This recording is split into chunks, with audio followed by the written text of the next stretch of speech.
Well folks, I thought it was about time I did a video. I've been a bit thin on the ground recently. I'm talking to you, end of August. Unfortunately, at the end of February, my 92-year-old uncle passed away, and I've got a very complex estate to wind up, and I'm the #1 executor. So, apart from the odd video we've done, I seem to be spending a lot of time in Sheffield winding up that estate. I have inherited my uncle's 19-year-old Toyota Corolla though, so we've got an extra car which we've straight away put a hole in the roof and put a CB in it. So here we have a very unusual set which I bought on eBay. It's not, I can say it's very unusual. This is the PE Ranger from Autumn Products Limited, and this was available in kit form as a magazine project or as a finished article. Now, I haven't used this camera before. This is a Sony SLV DV something 100.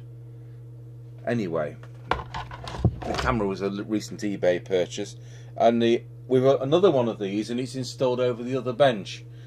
So I've not tried this one before. It looks a bit over bright to me, and there's nothing I can do about it. These kind of things either work or they don't.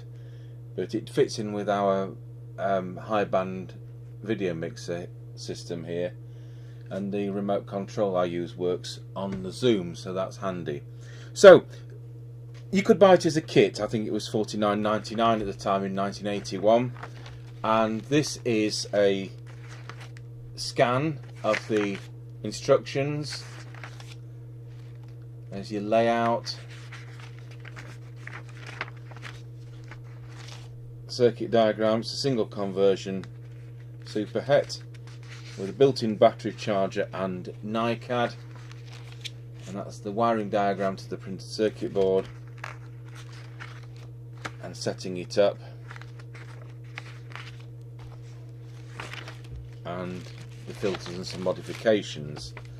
And I actually ran off 2 copies of this because when you're working on anything, it's handy to have 2 copies.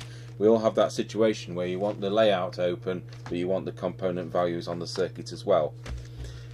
They did a base station adapter. Now, I think these are 1/2 watt if I remember rightly, and they did a base station adapter which turned it into a 4-watt base station. And I have an unbuilt kit of this, which is in a dusty box.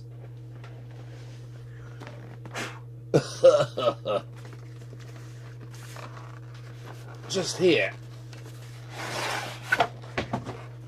Is this the hand portable? It's one or the other. Oh, that's the Ranger. So I said we've got an unbuilt kit. I don't want to open this the wrong way up, you know what happens. There we go. So complete unbuilt kit of one of these.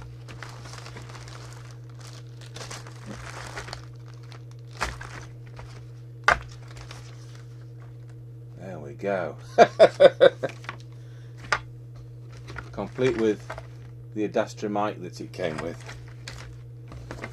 But we do have the base station adapter, and I'll pause the video and find the right dusty box.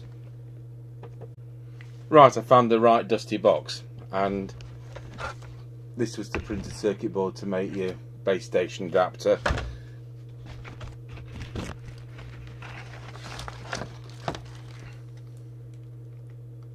Hang on, that's on the, oh yeah, that's it. It had a meter on this and a preamp in it, I remember. So it's handy to have both because there were some modifications took place, and the early production had a 5-pin DIN socket to interconnect, and it was later upgraded to a 7-pin DIN socket. And I'm saying all this, I'll put that box back, I'm now covered in dust, because here's what I bought on eBay. So that's what it looks like. I'll just see if we can zoom in on that. It's a bit of a warm front panel. So you've got the channel, the 6 crystal controlled channels, and what have we got there? oh, squelch on and off, it's a preset squelch. On off volume, 5-pin DIN mic socket, which is wider unique way for the relay switching, and the aerial socket's on the top because you could put a rubber duck in it, that was the plan. And a TX light. And on the back you've got the 7-pin DIN socket to interconnect to other the accessories, you know, like the base station adapter I was showing you. Now, we previously bought another one of these. Now, that one I've just bought is serial number 1289. The one I bought a couple of years ago is serial number 1098. So it's an earlier one. And when we look at the back, you will see that that's a 5-pin DIN. So in between this version and the version I've just bought, they changed it to 7-pin DIN, and that will be to do with the base station adapter.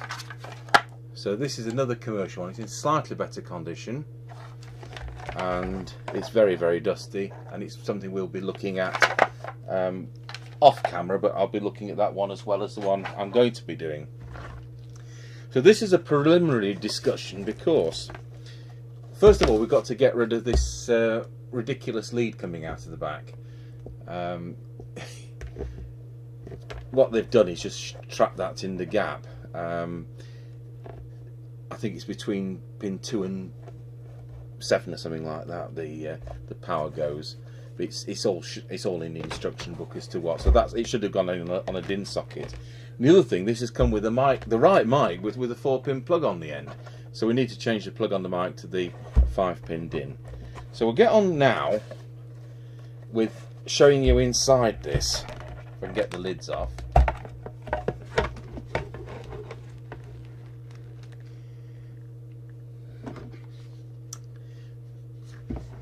And this is the other thing about this being the late version. The filter was changed. You'll see it's got that particular filter board. If you see one with 3 coils all pointing in the same direction, that's the early filter board, which really needs changing. So, what can I tell you about it? Well, it has a mains transformer, and it has a 555 timer IC, which works out as to be the battery charger circuit. This power lead's been put in where the batteries should be. The batteries were 2 6-volt packs at 250 milliamp hour. Well, I think that's pretty daft by today's standards. So what I've done is to order some AAA battery holders, which I think will fit in that gap. So I'm sure we can get 10 AAAs in that gap, which will do something like 1 amp these days. I know you can buy bigger ones. Because when you work it out, if you're going to be drawing, well, even if you're drawing half an amp, it's only going to have a quarter of an hour battery life with the battery it was planned in. So I think that's a bit daft. What have we got at this end? We've got the 12 crystals, the 6 transmit and the 6 receive crystals. And I say this is the commercially made one. That's the transmitter strip, there's the receiver. I say it's single conversion superhet. And then on the side you've got the standard figure 8 type of power connector, and you've got next to it, I'll just shuffle that round, just there you've got a 2.5mm earphone socket or extension speaker. And one of the things I've had to, two of the things I've had to do is I've had to order some 7-pin DIN plugs because we didn't have any, and I've had to order a 2.5mm to 3.5mm adapter, so we can interface it with the test equipment here. So I can't power this up today. There's some kits, there's some of the parts which are in one of the unmade kits. But I thought I'd show you this and say hello after all these months. And I'll be doing the usual thing. I'll be doing the transmit on it, we're doing the receive, and then we'll be doing an on the air video with Mr. Chippy as he drives away 7 miles, and we'll see how far we can get with this plugged into our base station aerial, and it should do 0.5 watt output. So thank you for watching, and Sorry about me not being around, but that's unfortunately what happens when people pass away. So all the best.